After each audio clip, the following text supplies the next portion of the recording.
Novel, the Trisolarans invade the Earth. The Trisolaran is the worst person in the whole universe. The Trisolaran often wants to control the entire universe. The Pensolarans is the most righteous person in the whole universe, and the Pensolaran often wants to destroy the Trisolaran.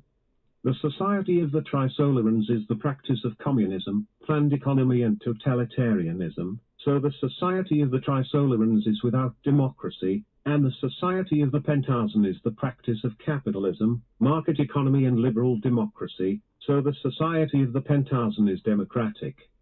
The Trisolarans plan to control the Earth. The Trisolarans want to turn the Earth into a Trisolaran colony. The Trisolarans want to kill all the Earthlings. The Pensolarans receive information and know that the Trisolarans want to kill all the Earthlings, and they plan to destroy the Trisolarans' plan to save the Earth. After the large fighter plane of the Trisolarans arrived on the Earth, they first chose China as the target of attack, and the large fighters of the Trisolarans launched 50 atomic bombs at China, moving Beijing and Shanghai to the ground, and the people of Beijing and Shanghai were all dead, leaving not a single one behind.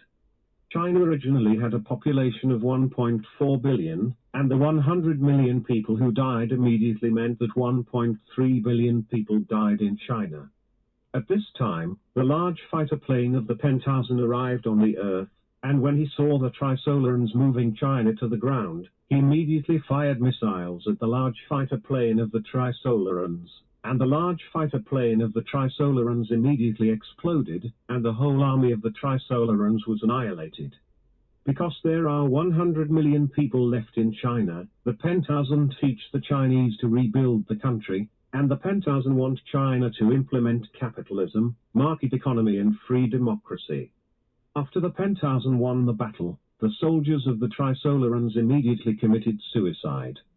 After the death of 100 million people in China, they immediately followed the teachings of the Pensolarans to implement capitalism, market economy and liberal democracy.